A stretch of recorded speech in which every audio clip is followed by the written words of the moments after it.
ಆತ್ಮೀಯರೇ, ಟಿವಿಗೆ ಸ್ವಾಗತ. ನಾನು ನವೀನ್ ಕುಮಾರ್ ಹೆಮ್ಮೆನ್. ರಾಜ್ಯ ರಾಜಕೀಯದಲ್ಲಿ ಒಂದಷ್ಟು ಬಿರುಸಿನ ಚಟುವಟಿಕೆಗಳು ನಡೀತಾ ಇದೆ. ಒಂದು ಕಡೆ ಖಾತೆ ವಿಚಾರವಾಗಿ ಹಿರಿಯ ಸಚಿವರುಗಳು ಅಸಮಾಧಾನವನ್ನು ವ್ಯಕ್ತಪಡಿಸ್ತಾ ಇದ್ರೆ, ಮತ್ತೊಂದು ಕಡೆ ಕಿರಿಯ MLAಗಳು, ಹೊಸದಾಗಿ ಗೆದ್ದಿರುವಂತಹ ಒಂದಷ್ಟು MLAಗಳು ಗುಂಪು ಹಾಕೊಂಡು ನಮಗೂ ಕೂಡ ಸಚಿವ ಸ್ಥಾನ ಕೊಡಬೇಕು ಅಂತೇಳಿ ಮೀಟಿಂಗ್ಗಳನ್ನ ನಡೆಸ್ತಾ ಇದ್ದಾರೆ. ಇನ್ನೊಂದು ಕಡೆ 2-3 ಬಾರಿ ಗೆದ್ದಿರುವಂತಹ ಮಧ್ಯಮದಲ್ಲಿರುವಂತಹ ಒಂದಷ್ಟು MLAಗಳು ನಮಗೂ ಕೂಡ ಸಚಿವ ಸಂಪುಟದಲ್ಲಿ ಅವಕಾಶವನ್ನು ಕೊಡಬೇಕು, ನಮಗೂ ಕೂಡ ನಾವು 3-4 ಬಾರಿ ಗೆದ್ದಿದ್ದೇವೆ ಅಂತೇಳಿ ಅವರು ಕೂಡ ಲಾಬಿಯನ್ನ ನಡೆಸ್ತಾ ಇದ್ದಾರೆ. ಈ ಎಲ್ಲದರ ನಡುವೆ ಬೆಳಗ್ಗೆ ಹಿರಿಯ ಸಚಿವರಾದಂತಹ ರಾಮಲಿಂಗ ರೆಡ್ಡಿ ಅವರು ರಾಜೀನಾಮೆಯನ್ನ ಘೋಷಣೆ ಮಾಡಿದ್ದಾರೆ ಅವರ ಸಚಿವ ಸ್ಥಾನಕ್ಕೆ. ಕಾರಣ ಇಷ್ಟೇ, ಅವರು ರಾಜೀನಾಮೆ ಪತ್ರದಲ್ಲಿ ಒಂದು ಮಾತು ಹೇಳಿದ್ದಾರೆ, ನಾನು ಆತ್ಮಸಾಕ್ಷಿಗೆ ವಿರುದ್ಧವಾಗಿ ಕಾರ್ಯನಿರ್ವಹಿಸಲಾರೆ, ಕೆಲಸ ಮಾಡಲಾರೆ.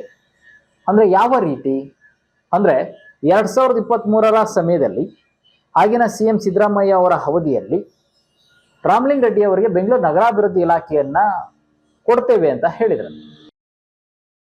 ಆ ಸಂದರ್ಭದಲ್ಲಿ ಬದಲಾದ ರಾಜಕೀಯ ಸನ್ನಿವೇಶದಲ್ಲಿ DK ಶಿವಕುಮಾರ್ ಅವರು ಉಪಮುಖ್ಯಮಂತ್ರಿ ಆಗ್ತಾರೆ. ಅವರು ಬೆಂಗಳೂರು ನಗರಾಭಿವೃದ್ಧಿ ಇಲಾಖೆಯನ್ನ ತೆಗೆದುಕೊಳ್ತಾರೆ. ಇದರಿಂದ ಅಸಮಾಧಾನಗೊಂಡಾಗ ಖುದ್ದಾಗಿ DK ಶಿವಕುಮಾರ್ ಮತ್ತು ಅವರ ತಮ್ಮ DK ಸುರೇಶ್ ಅವರು ರಾಮಲಿಂಗ ರೆಡ್ಡಿ ಅವರ ಮನೆಗೆ ಹೋಗಿ ಒಂದು ಮಾತನ್ನ ಹೇಳ್ತಾರೆ. 2.5 ವರ್ಷದ ನಂತರ ಪವರ್ ಶೇರಿಂಗ್ ನಡೆಯುತ್ತೆ, ನನ್ನ ಮತ್ತು ಸಿದ್ದರಾಮಯ್ಯ ಅವರ ನಡುವೆ ಒಪ್ಪಂದ ಆಗಿದೆ, ನಾನು ಮುಖ್ಯಮಂತ್ರಿ ಆದಾಗ ನನ್ನ ಬಳಿ ಇರುವಂತಹ ಬೆಂಗಳೂರು ನಗರಾಭಿವೃದ್ಧಿ ಇಲಾಖೆಯ ಖಾತೆಯನ್ನು ನಿಮಗೆ ಬಿಟ್ಕೊಡ್ತೇನೆ, ಈಗ ನೀವು ಸಾರಿಗೆ ಇಲಾಖೆ ಏನು ಕೊಟ್ಟಿದ್ದೇವೆ ಆ ಖಾತೆಯನ್ನು ನಿರ್ವಹಿಸಿ ಅಂತೇಳಿ ರಿಕ್ವೆಸ್ಟ್ ಮಾಡ್ಕೊತಾರೆ. ಇವರ ಮಾತಿಗೆ ಕಟ್ಟುಬಿದ್ದು, ಇವರ ವಚನಕ್ಕೆ ಕಟ್ಟುಬಿದ್ದು ಆ ಸಂದರ್ಭದಲ್ಲಿ ರಾಮಲಿಂಗ ರೆಡ್ಡಿ ಅವರು ಬೆಂಗಳೂರು ನಗರಾಭಿವೃದ್ಧಿ ಇಲಾಖೆಯ ಅನ್ನು ಬಿಟ್ಟು ಅವರಿಗೆ ಕೊಟ್ಟಂತಹ ಸಾರಿಗೆ ಇಲಾಖೆಯನ್ನ ನಿರ್ವಹಿಸಲು ಪ್ರಾರಂಭಿಸ್ತಾರೆ. ಸಾರಿಗೆ ಇಲಾಖೆ ಬಹುದೊಡ್ಡ ಚಾಲೆಂಜಿಂಗ್ ವಿಚಾರ, ಯಾಕೆಂದ್ರೆ ಗ್ಯಾರಂಟಿ ಯೋಜನೆಗಳಲ್ಲಿ ಮೊದಲ ಗ್ಯಾರಂಟಿ ಅದೇ ಶಕ್ತಿ ಯೋಜನೆ. ಆ ಸಂದರ್ಭದಲ್ಲಿ ಸಾರಿಗೆ ಇಲಾಖೆಯ ನಿಗಮಗಳು ಸಂಕಷ್ಟದಲ್ಲಿದ್ದು, ಸಾರಿಗೆ ಇಲಾಖೆಯ ಎಂಪ್ಲಾಯಿಗಳು ವಿವಿಧ ಬೇಡಿಕೆಗಳನ್ನ ಇಟ್ಕೊಂಡು ಪ್ರೊಟೆಸ್ಟ್ ಮಾಡ್ತಾ ಇದ್ರು. ಇದರ ನಡುವೆ ಗ್ಯಾರಂಟಿ ಯೋಜನೆಯಲ್ಲಿ ಏನು ಶಕ್ತಿ ಯೋಜನೆಯನ್ನ ಜಾರಿಗೊಳಿಸಬೇಕಾಯಿತು, ಈ ಎಲ್ಲವನ್ನು ಸಮರ್ಪಕವಾಗಿ ಸಮಚಿತ್ತದಿಂದ ನಿರ್ವಹಿಸಿದಂತಹ ಕೀರ್ತಿ ರಾಮಲಿಂಗ ರೆಡ್ಡಿ ಅವರಿಗೆ ಸಲ್ಲುತ್ತೆ. ಯಾಕೆಂದ್ರೆ ಅವರ ಅನುಭವ, ಹಿರಿತನ ಆ ಕಾರ್ಯವನ್ನ ಮಾಡಲು ತುಂಬಾ ಅನುಕೂಲ ಆಗುತ್ತೆ. ಅದನ್ನ ಮಾಡಿ ಯಶಸ್ಸನ್ನು ಗಳಿಸ್ತಾರೆ ಆ ವಿಚಾರದಲ್ಲಿ. ತದನಂತರದಲ್ಲಿ ಪವರ್ ಶೇರಿಂಗ್ ನಡೆದಂತ ಸಂದರ್ಭದಲ್ಲಿ CM ಸಿದ್ದರಾಮಯ್ಯ ಅವರು ತಮ್ಮ ಪಟ್ಟವನ್ನ DK ಶಿವಕುಮಾರ್ ಅವರಿಗೆ ಬಿಟ್ಕೊಡ್ಲಾಗುತ್ತೆ. DK ಶಿವಕುಮಾರ್ ಅವರು ಈಗ ಮುಖ್ಯಮಂತ್ರಿ ಆಗಿದ್ದಾರೆ. ಈ ಸಂದರ್ಭದಲ್ಲಿ ಸಹಜವಾಗಿ DK ಶಿವಕುಮಾರ್ ಕೊಟ್ಟಿರುವಂತಹ ವಚನದ ಬಗ್ಗೆ, ಅವ್ರು ಕೊಟ್ಟಿರುವಂತಹ ಭರವಸೆಯ ಬಗ್ಗೆ ರಾಮಲಿಂಗ ರೆಡ್ಡಿ ಅವರು ಬೆಂಗಳೂರು ನಗರಾಭಿವೃದ್ಧಿ ಇಲಾಖೆಯನ್ನ ನಮಗೆ ಕೊಡ್ತಾರೆ ಅಂತ ಅನ್ಕೊಂಡಿದ್ರು. ಆದ್ರೆ ಆಗಿದ್ದೇ ಬೇರೆ. ಬೆಂಗಳೂರು ನಗರಾಭಿವೃದ್ಧಿ ಇಲಾಖೆಯನ್ನ DK ಶಿವಕುಮಾರ್ ಅವರ ಕ್ಯಾಬಿನೆಟ್ನಲ್ಲಿ ಇವರಿಗೆ ಸಿಗಲ್ಲ. ಆ ಬೆಂಗಳೂರು ನಗರಾಭಿವೃದ್ಧಿ ಇಲಾಖೆಯನ್ನ ಕೃಷ್ಣ ಬೈರೇಗೌಡ ಅವರಿಗೆ ಕೊಡಲಾಗುತ್ತೆ.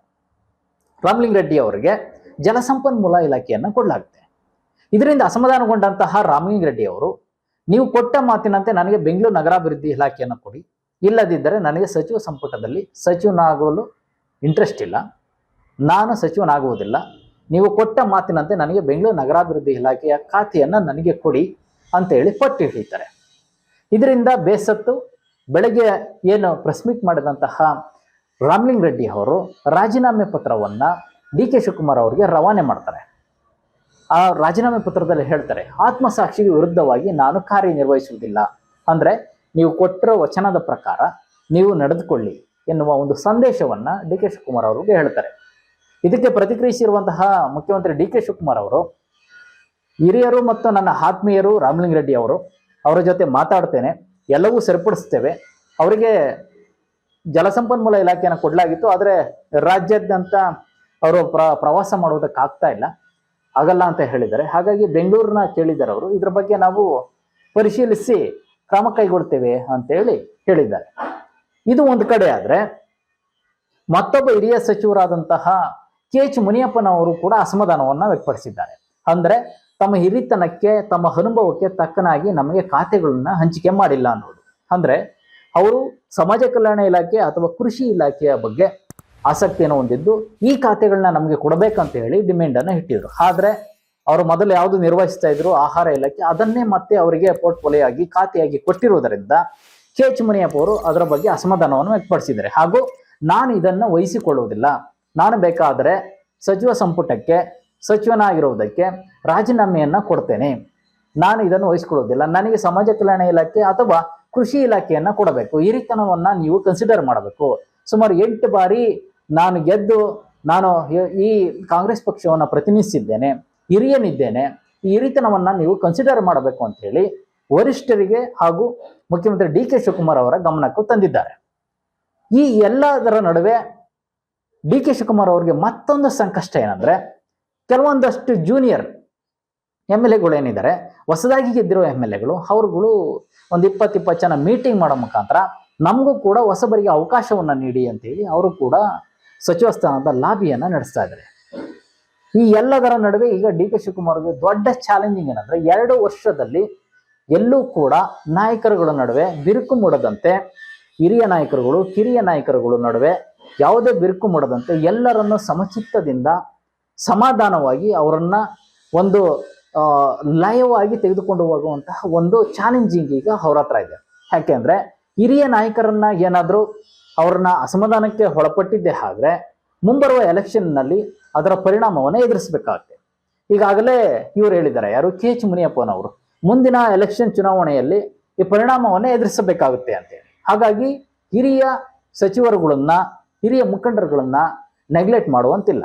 ಒಂದು. ಎರಡನೆಯದು, ಹೊಸಬರಿಗೂ ಕೂಡ ಅವಕಾಶ ಕೊಡಬೇಕು.